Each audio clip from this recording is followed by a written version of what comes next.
Do you know when you feel like everything is going to change, even before you get the news? I felt it on that cloudy Saturday. I was sitting on the sofa in the living room with my laptop on my lap and a forgotten cup of cold coffee next to me. The university's approval letter had already arrived by email, but I still opened it every day, as if I needed to convince myself that it was real. Congratulations, Natalie. You have been accepted with complete honor. I read that as someone who reads his own liberation. It was more than studying abroad. It was to get out of here. From the small town. From the cramped house. From my sister's shadow. Clara was 2 years older. Always the star of the family. Always the one that drew attention effortlessly. Since I was little, my role seemed to be not to shine too much. Of not making noise. Not to embarrass anyone with too much ambition. But in that email, I had won. Even without help. Even without prominence. There was a university fund in my name. My parents had been talking about him since I was 10 years old. Every birthday, every Christmas when I received something symbolic, they would say, "It's for your college, Nat. It's going to be worth it." And I believed it. Every truffle I sold at school, every extra hour my father made, every sacrifice, it was for that future. For my chance to leave home with pride, to come back one day and say, I did it. That week, with the approval in hand, I went to the bank with my father. I smiled. My heart was beating fast. When the manager entered my CPF, the system loaded slowly. I looked at the screen as if waiting for a miracle. Then he frowned. You said, the university fund? Yes, it's in Natalie Delaney's name. He clicked, stopped. He blinked his eyes as if he couldn't believe what he saw. Well, this fund was closed. About 2 months ago. I laughed. Serious. I thought he had read it wrong. Sorry, it can't be. It was my college money. It had been kept since I was a child. He turned the screen on us. And there was the extract. Purchases of more than $1,000 in designer stores, travel agencies, parcels and shoe stores, luxury restaurants, and always the same name linked to the card, Clara Delaney. I was silent. My father, too. The manager stepped forward, visibly uncomfortable. Someone with power of attorney withdrew the full amount. It seems that it was his mother, and your sister. At that moment, something crackled inside me, like a thread that broke. My father didn't say anything. He just stood up, muttered a thank you, and pulled me off the bench. On the way home, he didn't drive fast. Not slowly. He drove as if he were absent, as if he had just remembered that time does not go back. And my mother was already waiting for us on the balcony. You took your time, she said, as if nothing had happened. My father stared at her. A dead silence hung between the two. You used Natalie's background? She sighed, like someone who is too tired to lie. Clara needed help. She was going through a difficult time. And my college? I asked. My plans? My effort? She just looked at me. You can study right here. You don't have to leave the city. There are people who do a lot with little. It was then that Clara appeared. With a Chanel bag in her hand and her hair still wet from a long shower, she saw us in the room and frowned. What's wrong? Did you spend all my college money? She bit her lip. He said nothing. He only let out a suppressed chuckle. It was just money, Nat. You didn't even know if it was going to pass. My father withdrew. My mother crossed her arms. And me? I felt something dying inside me. It wasn't just the fund. It was confidence. It was respect. It was the last thread of hope that, even invisible, I still mattered. At night, I didn't have dinner. I didn't cry. I didn't scream. I just sat there, looking at the ceiling, trying to figure out how to start over from scratch with nothing. Clara climbed the stairs as if nothing had happened, and as the sound of her jump echoed through the house, I understood. If I wanted a future, I would have to build it myself. From clay, of anger, of humiliation. And one day, they would see what it cost to bury me alive. People think the worst part of a betrayal is the moment you find out. It is not. The worst part comes later. When everything goes back to normal, except you. The next morning, my mother served me coffee as if nothing had happened. Are you going downtown today? I think there is a job fair, she said.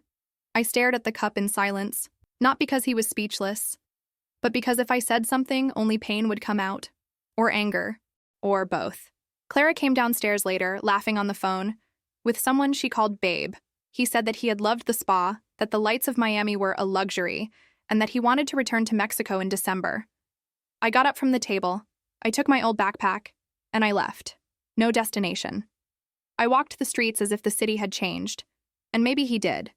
I was the same Natalie as yesterday, but now, without a future. No basis. No support. I walked into a small cafe, sat by the window, and connected the Wi-Fi. I opened the university's website. My data was still there. The vacancy was mine. But I needed the registration. And without the initial amount, I would lose everything. My heart was racing, but not out of hope, out of helplessness. I closed the notebook and decided something I had never considered. I was going to work. All the time. Until he managed to get out. Even if it took years. The following week, I started my first job. Attendant at a 24-hour gas station. Night shifts, rough uniform, rude customers, unbearable heat behind the counter. Clara would never set foot in a place like that.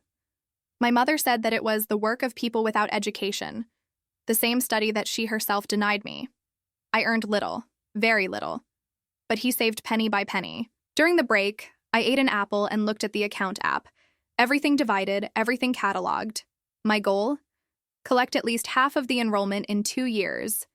If I could get a partial scholarship later, just maybe I would still have a chance. But the pain did not come only from the bank account. It came from silence. Clara never apologized to me. My mother acted as if it was just a phase. And my father, well, he kept silent.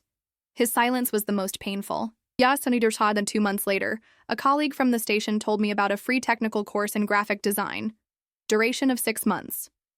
I kept that in my head. I have always liked to draw. I've always been easy with shapes, with colors. It was my escape since childhood. I entered the site. Registration is open. Did, spent. And for the first time since the university's charter, something in me ignited. The days began to be divided between the night shift and the mornings of class. He slept little. I ate worse. But I was creating something. I felt that every new piece of software, every illustration, every layout was a weapon, a brick, a piece of the future that had been stolen from me. One day, the teacher called me after class. "You have talent, Natalie. Have you ever thought about trying freelance?" "Freelance?" I asked. "Occasional work. There is a website for that. You build a portfolio, and companies hire on demand." My eyes lit up. I returned home that night with a notebook full of ideas. Clara saw me enter and asked, "You're still taking that drawing course, right?" It was mockery. Yes. "Good luck being an internet artist," she laughed. He went upstairs, and I stood there in the kitchen, staring at the bottom of the empty cup. But I didn't cry, because at that moment I realized she only laughed because she didn't know what I was building. 3 months later, I closed my first freelancer, a logo for a beauty salon. I received $150, almost double that of a full week at the Post. I made another one. And another. Soon I set up an Instagram account. I started posting my projects. I made a small website. He delivered the freelance at dawn before going to the shift. I slept in the morning, went to the course in the afternoon, living in a tiring cycle, but for the first time, with purpose. That Clara continued to live as if the world were a stage and she was the star. But me? I was growing up behind the scenes. And little did they know. The stage would one day turn. They say success is the best revenge. I didn't believe that. Until I started to see the looks change. It started with my mother. One day, between coffee and the usual silence, she asked, "Are you still in that course?" I looked at her. It was the first time she had shown interest in more than 6 months. "I'm done. And does that make money?" "More than the Post." She frowned. Maybe not out of concern, but out of discomfort. Because for the first time, I seemed to be turning around.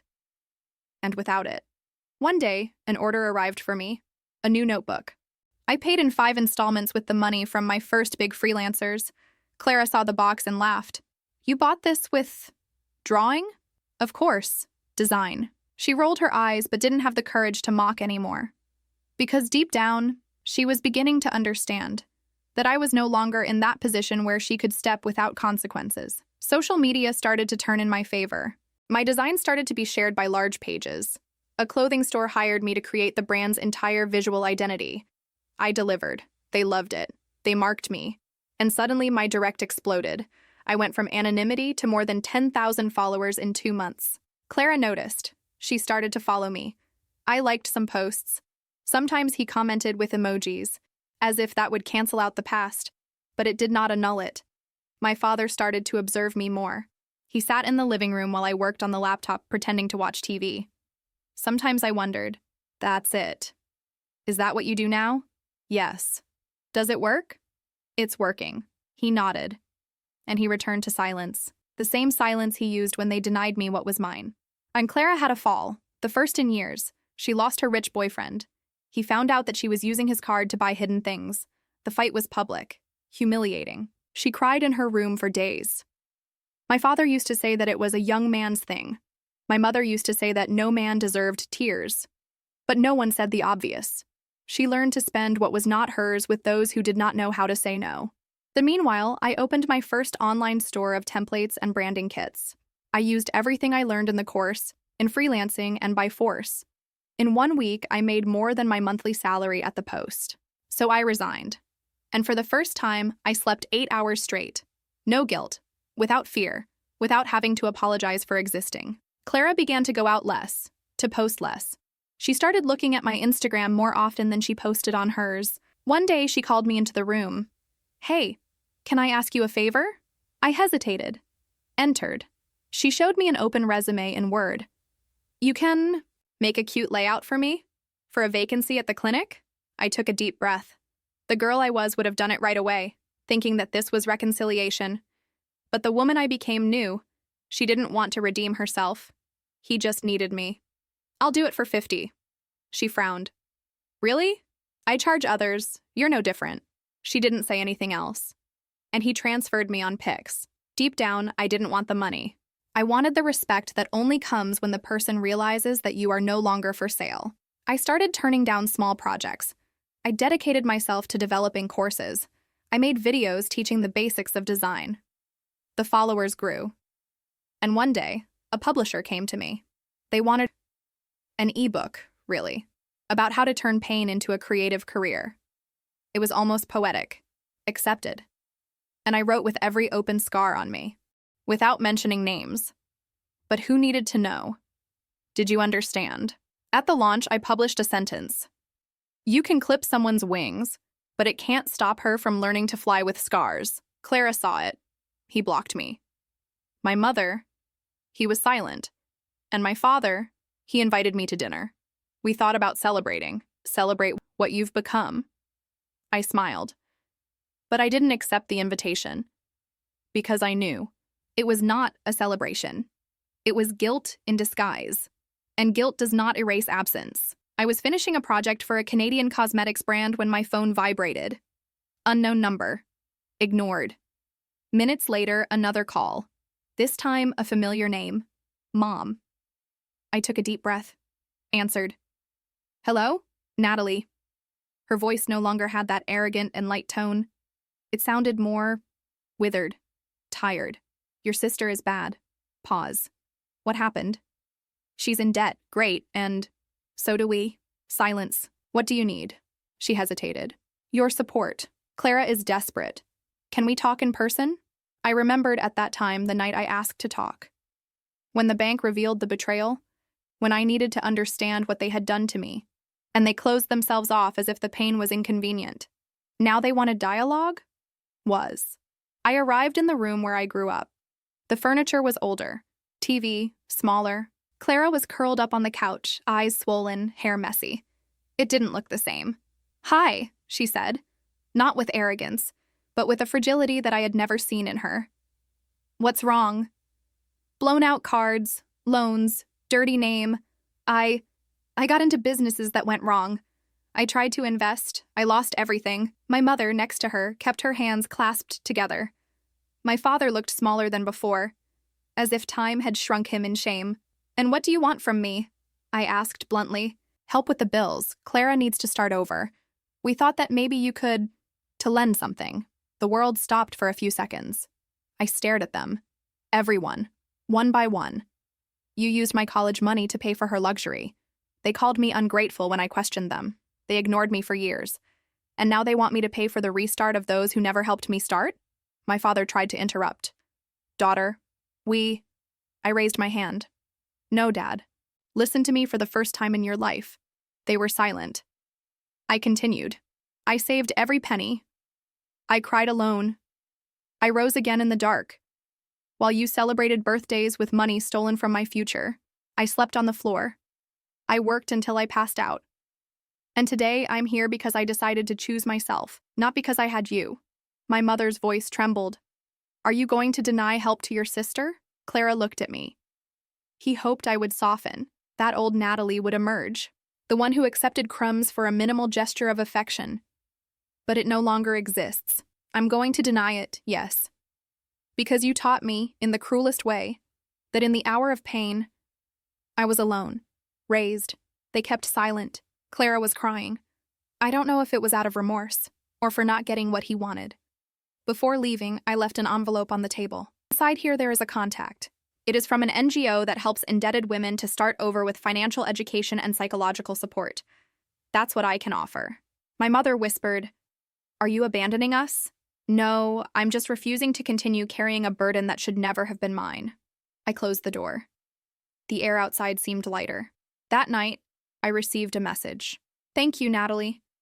Even denying help, you did more than everyone else. It was at Clara's.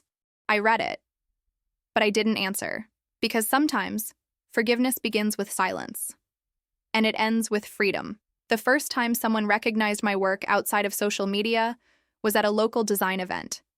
I was at a simple booth with a sign with my name, my cards, and some printed examples from my portfolio.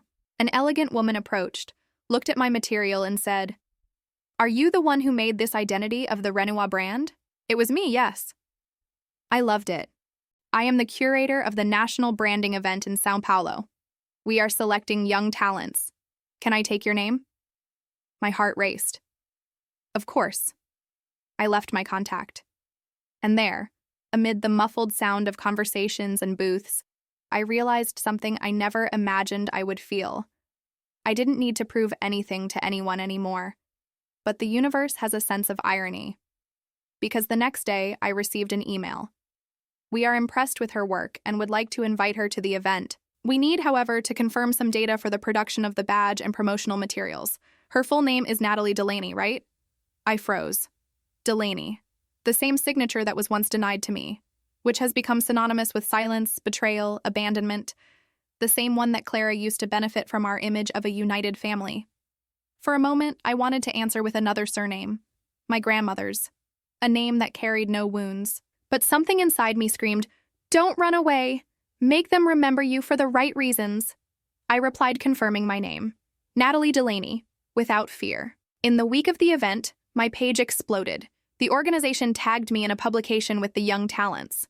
The post had more than 40,000 likes. The engagement was insane. My followers doubled. With growth came the return. Brands started looking for me for entire campaigns. People called me a reference. And then, as always happens when you shine, whoever deleted you tries to get back closer. Clara sent me an audio. I saw that you were selected. I'm proud, serious. You deserve all of this. I heard, but I didn't answer. My mother called me. Daughter, are you really going to show up in that black dress at the event? So sober? I almost laughed. She, who never went to my birthdays after 18, wanted to give her opinion on the color of my clothes now. Mom, I go as I am, not as you would like me to be. And the day of the event arrived. My feet trembled, but not from fear, from impact. The hall was packed. White lights, modern stands, ambient music. My name on the wall, Natalie Delaney, creative and strategic branding. Some people whispered as they passed me. Others asked for a selfie. And among them, a figure that paralyzed me for seconds. White. Basic dress. Hair up. A look that mixed admiration and guilt. She approached. I stood firm. I've come to see you, she said. Not as an obligation, as a sister. Interesting. 'Cause when I needed you, you were just absence. She lowered her gaze. I never knew how to deal with the fact that you were stronger than me. That took me by surprise, but I didn't answer. Because at that moment, the presenter called me to the stage. And while they applauded, while the lights covered me, while my name echoed on a screen that one day I thought I would never see, a truth was forming inside me. I didn't win in spite of them. I won because I stopped waiting for them to rescue me. And that's when everything changed. 2 days after the event, I woke up to a flood of notifications. Emails, directs, missed calls. Among the messages, one made me stop. Natalie, you're going to have a special dinner here at home. Family and some friends. We would love for you to come. We are proud. Mom. I stared at the screen for long minutes. Family. Proud. Words that years ago seemed unattainable when I walked out the door with my dignity in tatters. Now they came with sugar, but they sounded like broken glass. Dinner would be on Saturday. I took a deep breath. I didn't answer. But something inside me told me I had to go. Not by them, but for me. Saturday has arrived. I put on a black dress with a turtleneck. Simple, elegant, but with posture. A visual that screamed, I didn't come to please. I came because I don't hide anymore. I arrived with my hair up, subtle makeup, and a gift in my hand. A book. Mine. As I entered, I saw familiar faces. Uncles who never called me. Neighbors who whispered at the time of the confusion with the university fund. Everyone is smiling now, as if we were a margarine commercial. My mother hugged me. Honest? I don't know, but tight enough to look like she wanted it. My father stood. See you later. The evening star has arrived. Pause. Not out of affection, for convenience. Clara was in the corner of the room, silent, no makeup, no jump. A dress she would probably have worn years ago. But now she looked smaller than the tired woman she had become. Hi, she said. I nodded. During dinner, everyone talked about me. My achievements, my projects. A cousin even said, we always knew you were going far. I almost laughed, but I swallowed hard. Until my mother, with a glass in her hand, announced, I'd like to raise a toast to Natalie. For having won, for inspiring us, for making us rethink so much. Everyone clapped their hands. Everyone smiled. And me? I was silent. Because there was no victory in that. There was a staging. When the lights went down, I handed the book into Clara's hands. She became the cover. He read the title, Scars That Also Shine. She frowned. Is it about me? It's about everything you've stood for, which hurt me. It's what forced me to grow up. She held the book as if it were lead. Do you hate me? Not anymore. And forgive me? Pause. Not yet. She nodded. For the first time, without pride. No pose. Alone. Human. All right. I left before dessert. The air outside was cool. When the door closed behind me, I felt a weight come out as well. There, I realized that forgiveness does not need to be announced. Sometimes it comes when you look someone in the eye and you can move on, without wishing for the other person to break. But that night, one last message arrived on my cell phone. Your story moved me. Can we talk? It was from the man I least expected. My father. The message stayed there on my cell phone screen like a stone in the middle of the road. Your story moved me. Can we talk? Signed, Father. For years, he was the statue in the corner of the room. He was present at all times when my mother talked too much, Clara stepped too much, and I just watched. It was never cruel. But he never defended me. And sometimes, boss, the absence of defense hurts more than any direct attack. I hesitated. I could ignore it. I could delete the message and move on with my life. But something in me wanted to understand. I wanted to look that man in the eyes and ask, why did you let it all happen? We booked in a discreet cafe, far from our neighborhood. I arrived 10 minutes late on purpose. And he was already there, with a half-finished cup and his eyes fixed on nothingness. When he saw me, he smiled. But it was a sad smile, not pride. Heavy. Thank you for coming, he said. It depends on what you say, I replied dryly. Sat. I crossed my arms.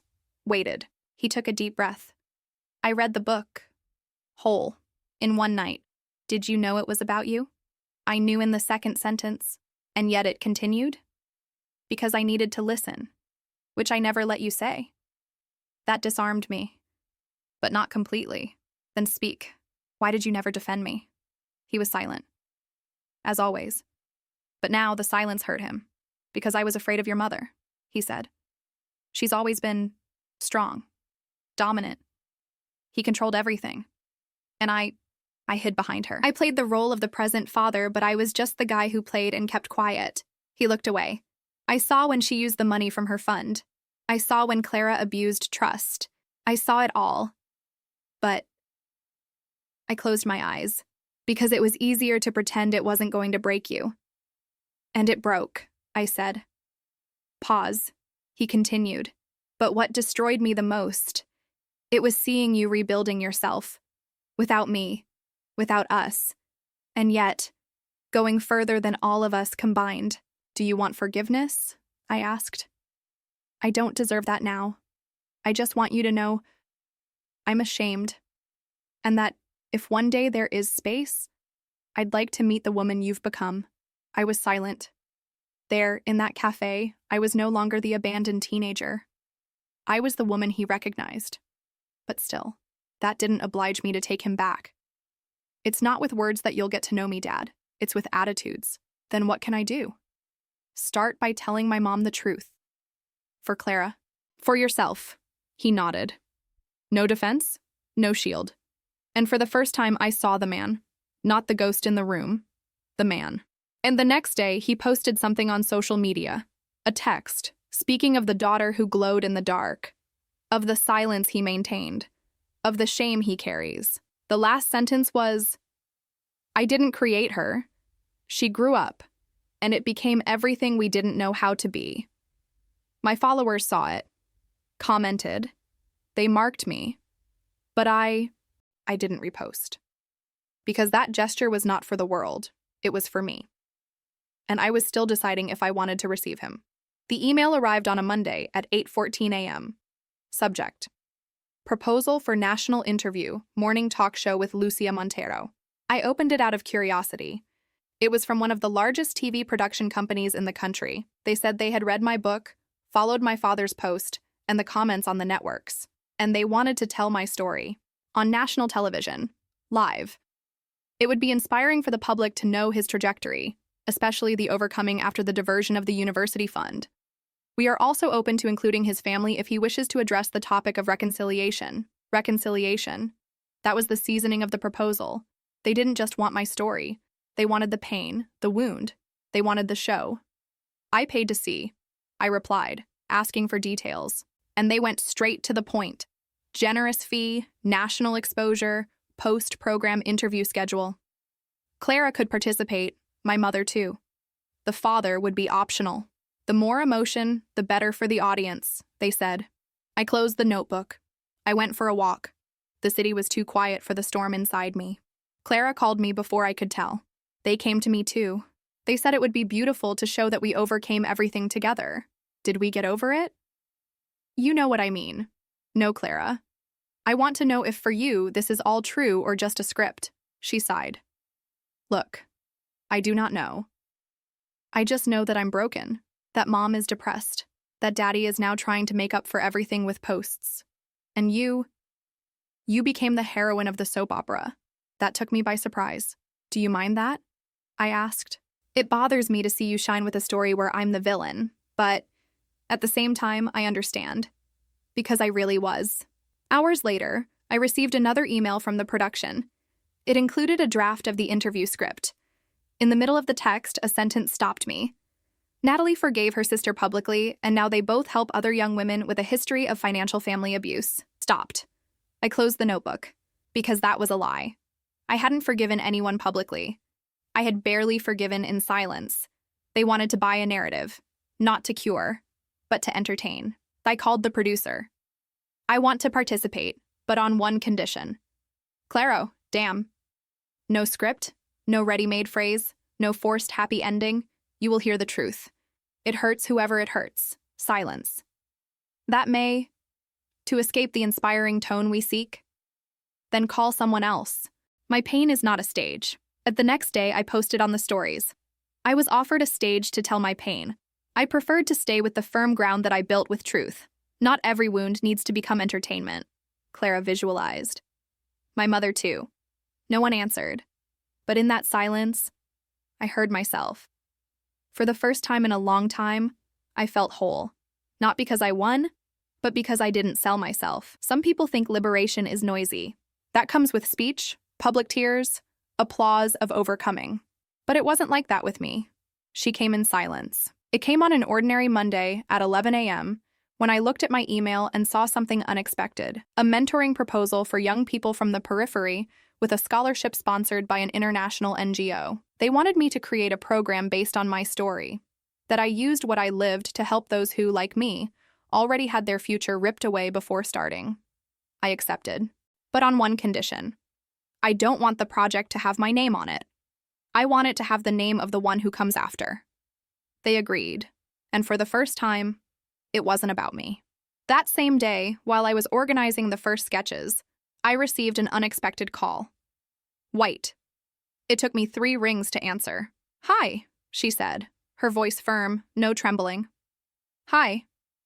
I heard about the project. I saw the articles. I know you don't want the spotlight, but you inspired me." Silence. "I'm in therapy. Finally. I'm reviewing everything, including what I did to you." "Clara," I began, but she interrupted me. "I don't want you to forgive me now. Maybe you don't even want to. I just needed to say that I see it. Everything. And if you ever want to talk, without a past, without excuses, I'm here." She hung up before I could answer. "And you know what, boss?" I smiled. Not because she has changed, but because I changed. Months passed. The program with the young women began. First class, 23 girls, each one with her own scar, some bigger than mine, others so similar that I could barely hide my emotion. One day, one of them asked, "Have you forgiven your sister yet?" Stopped. Breathed. I understand her. That was harder than forgiving. She nodded. "And do you still feel angry?" "Sometimes, but I learned that anger is also tiring. And I chose to feed on what builds me, not on what destroys me." She smiled. "So, you won." And at that moment I realized, winning was not being on top. It was not wanting to step on anyone anymore. Today, Clara lives in another city. He works in marketing, on his own. He has never asked for anything since that call. He never insisted. But every now and then, he sends a simple message. "I hope you're doing well." That's it. Enough is enough. My mother has grown old, quieter, more observant. One day he hugged me without saying anything. A long hug. Heavy. Hot. Full of everything she never knew how to put into words. And my father? He was the first to donate to the program. Unnamed. Without warning. No applause. The world today calls me a reference. For example, of overcoming. But I see myself as something simpler. A woman who didn't accept being defined by pain. And that no one can take away.